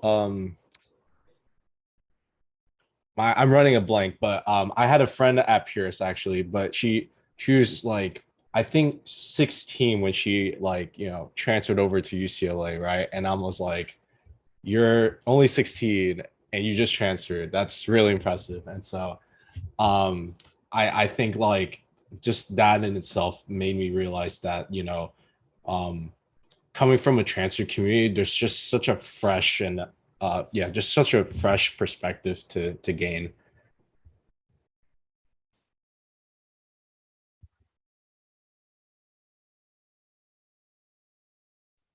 All right, thank y'all for sharing. It's a very small world, as you can see in our community, which is great to see. So yeah, thank you all so much for sharing your insights about how like y'all navigate the minority myth as a transfer student, and like that part of the journey, the navigational journey. Um, and following that, we wanted to ask, with let's talk about like navigating that process. We want to ask, in your student organization, is there any work being done at the community college level? And if not, what are some resources that you personally utilize while you're at community college? And we could start off with anyone for this.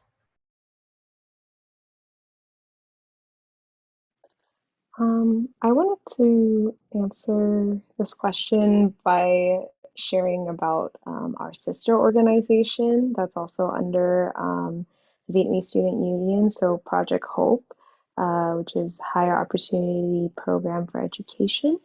Um, I wanted to share about them because actually CCLEAR doesn't do any direct work at the community college level. I think this past year we did have a lot of staff members and students involved in CCLEAR be part of SEATED, which is, I saw it being mentioned in the chat, but the Southeast Asian Transfer Enrichment Day. So the Southeast Asian Transfer Admit program essentially. So that's the most, at least recently, that CCLEAR has been involved with at like the community college level. We mostly focus on like students who have been accepted or who are currently going to UCLA, or even students who are not at the university, because they took a break or were dismissed, but want to go back into the university. But yeah, going back to what I started to talk about for Project Hope, they do a little bit more work at the community college level. I think similarly to SPACE, which is what Rebecca mentioned earlier, the Samahang Filipino Outreach Program. Hope works more closely with high school students and students who are interested in going through the community college route. They don't work super closely with like community college students. So I do recognize that there is a gap. There's like no one really working directly with community college students. There's spaces and organizations working with like high school students, and then spaces and organizations like us working with current university students, but nobody really working with like community college students.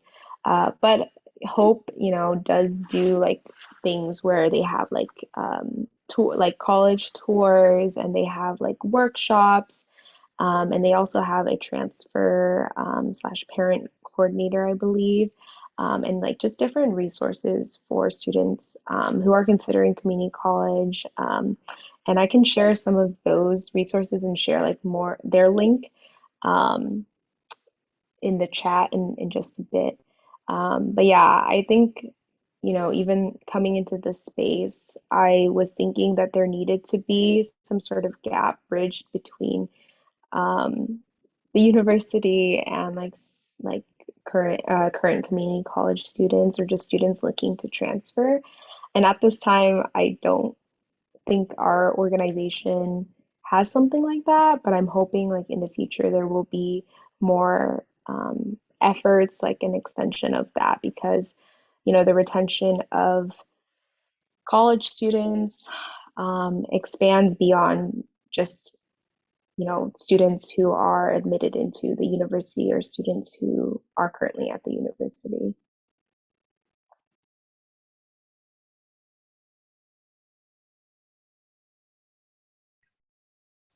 Yeah, I just wanted to add on a little bit to what Tiffany was saying. So, our club PTSP, we partner with Samahang Filipino Space, the Samahang Filipino Advancement Community or Advancing Community Empowerment Program. And so they do have 3 sites. I know one is Historic Filipino Town, another one is Carson High School, and then their third site that they serve for students is actually El Camino College. I'm not sure if anyone's transferred from there in here, but that community college is one site that does serve community college students. I know it is a little bit small though, and a lot of the people who are peer advisors, like UCLA students who are on the peer advising staff, are not transfer students. So I heard that they're looking for a lot of counselors and peer advisors who are transfers. And I know the turnaround is very short to apply. So maybe the sooner people hear about it, it'll be better for people to start applying to that program. Other transfer resources that we do, I think that's our most external outreach program. So our Bainihan project within PTSP was established to be a partnership with Samahang Filipino, and it is changing a little bit throughout the years. So this year, the Bainihan project committee may not look the same as it did the last year and the last few years, but I think we're going to modify it to try to have more like stake in our partnership with space. So that might be something to look forward to.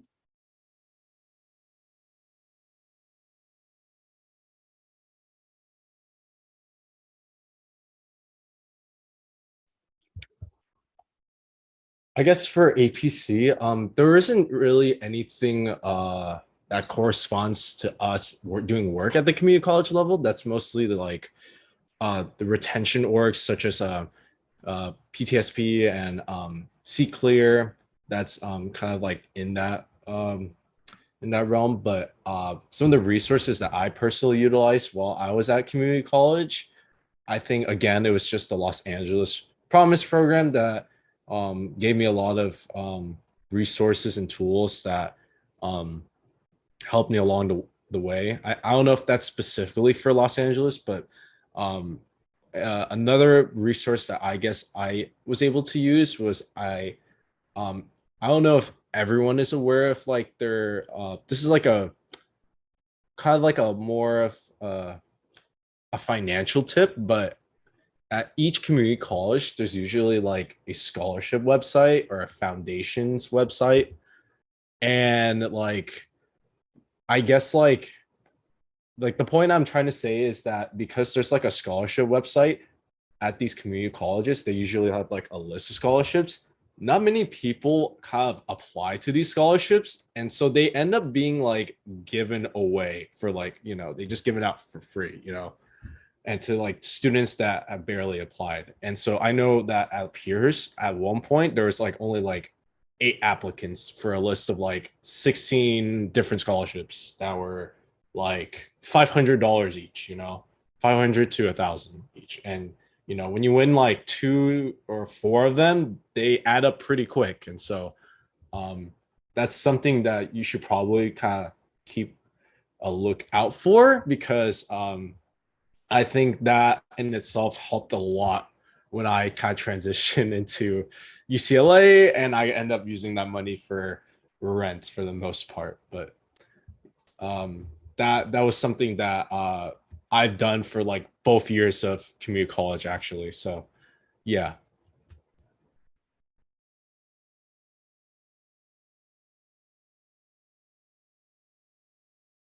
Yay, awesome. Thank you all for highlighting different resources and for all your work and advocating for transfer and Asian American students.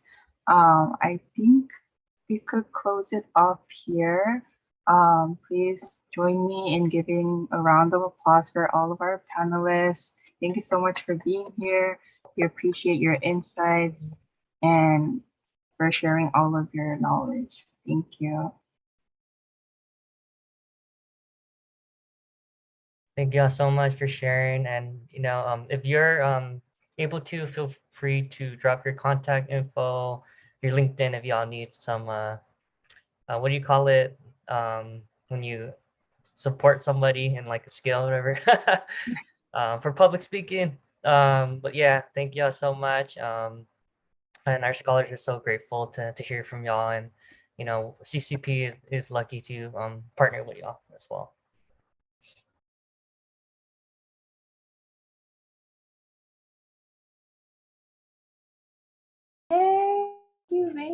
Thank you all for sharing such amazing resources. Thank you, Erin, Gloria, for facilitating those 2 panels. Thank you all so much for sharing your information as well in the chat. I want to extend it to the planning committee. If y'all feel comfortable putting your information in the chat as well. I know we went over like personal insight questions, so if y'all ever need to outreach to us to kind of go over things, we'd be more than happy. And so I'm just gonna like shout out to Santi. We were gonna do the raffle off screen, but Santi, he was like, "Got you," and he was able to put it together before we are inevitably going to conclude the webinar. So we're going to do a quick raffle. All right. So before we do, I just want to make sure that everyone's names, maybe some, just to make sure that we didn't miss any names. So for whatever reason you don't see your name up there, let us know so that we can add it. But otherwise, we can go on. So if you don't see your name up in the board, please make sure that you let us know. Thank you, Santi. So Nate. Nate, are you here?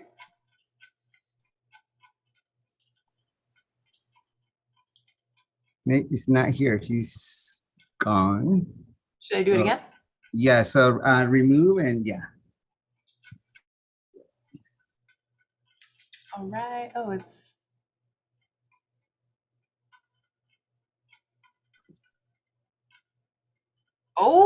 Oh my God.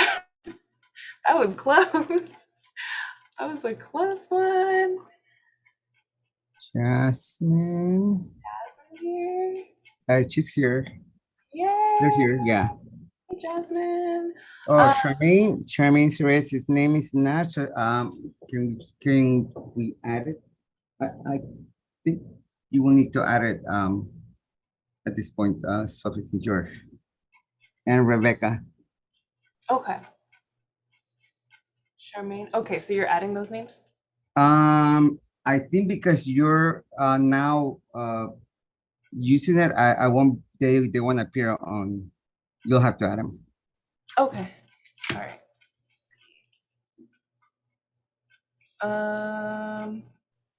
Um,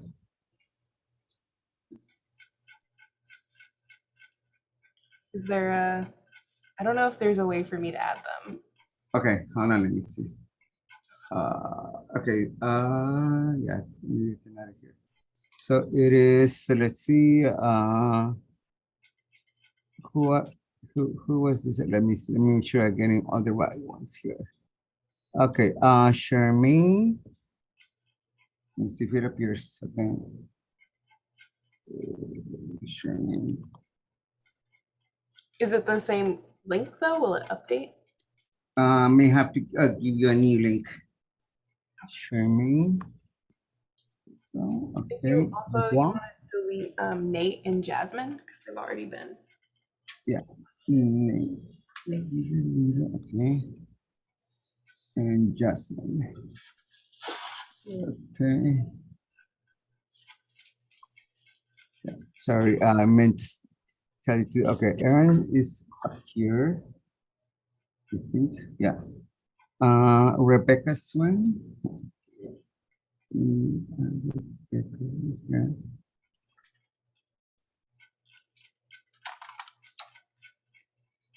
Okay. I think.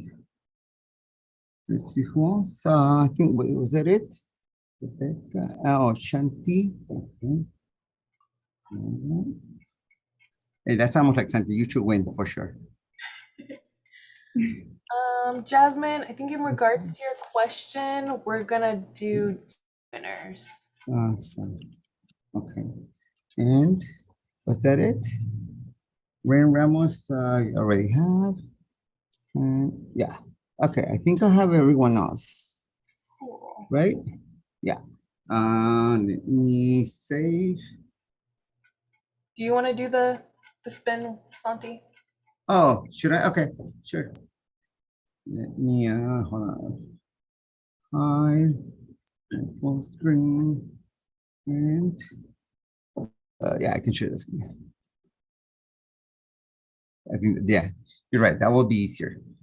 You always know what needs to be done more efficiently. All right. Here we go again.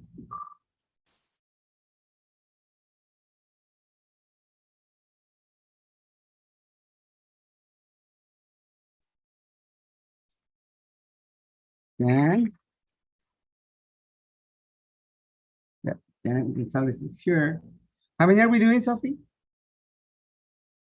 I believe we're doing 2. So we have Jasmine and then. Yeah. Let's do one more. I'll make sure to get that. Okay. Here we go. One more. And this is admission, free admission to UCLA. No, just kidding. Here-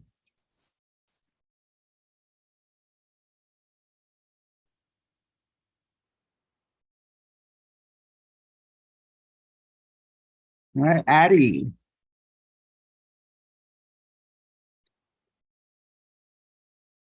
All right, so we let's make sure that we get the information for the three folks, the three winners. And again, thank you for staying through the whole entire webinar. Thank you to all the planning committee. Definitely, it was such an amazing space, and I hope that you can continue to be part of it, continue to support, and that you allow us to walk with you in this journey as you're moving towards transferring, whether it's to UCLA. Of course, that's where we would love for you to join us, but wherever you think is going to be the best place and space for you to be the best version of yourself, that's really what we would love to see. So thank you for all the work that you all have done. Thank you. Yes, and I'm going to echo what Santi said. Thank you. And thank you for putting that all together. last minute. So thank you so much. If you're one of the winners, please DM me, direct me your email, like what is best to contact you through, and send the survey, send you, or not survey, the form for you to fill out. And then with that said, don't forget to join our group meet. We will also have this connected to our website. And then we also have a survey that we would like you all to fill out. The survey just helps us, figure out what your experiences were, maybe things that you thought we could have done differently, things that you liked, so that we know, okay, maybe we should do that again next time. And yeah, so just so that you have an opportunity to voice and express kind of like different ways we can better serve you. And I believe someone's going to be putting that in the chat.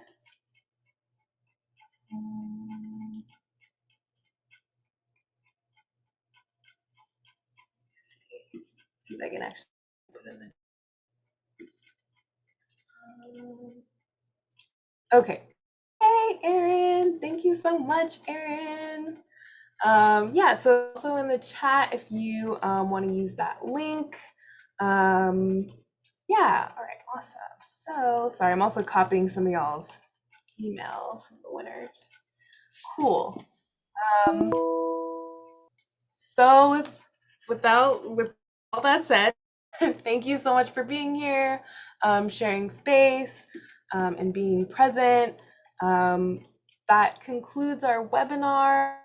I know some of us put our information in the chat. Definitely keep note of that. These are other ways that you can contact us, our website, our Instagram's pretty active, as well as like our address, and all that stuff. So thank you. I hope you all have a good rest of your week. It's Thursday, right? Yeah, good rest of your week. Take care. And yeah, and I don't know if anyone else in the committee has any last words to share before we disperse. Yeah, thank you all so much. Thank you to all the panelists who are still here, who stayed all the way through. Thank you to the planning committee, and those who, all you scholars, y'all finished the first requirement of the Triple CP Scholars Program, and we're looking forward to working with y'all throughout the rest of the academic year. So until then, have a great summer, keep attending webinars, and much love. Yeah, Mario, go for it. This totally has nothing to do with anything academic, but if y'all have not already seen the movie, I can't emphasize this enough, highly recommend watching Everything Everywhere All at Once. I mean, this was the diverse Asian American webinar. If y'all want to see what the Asian American experience is like for certain folks and families, that movie is the movie. So yeah. It can be explicit at certain points. I did watch it with my family knowing that, but I think it definitely also does open up dialogues about how to be Asian American. So yeah, I can't emphasize it enough. Just watch the movie.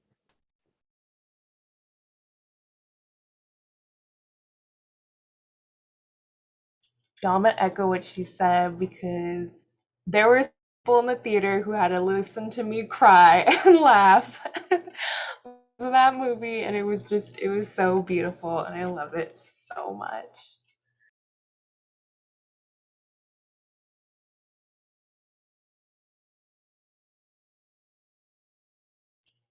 Thank y'all. Take care.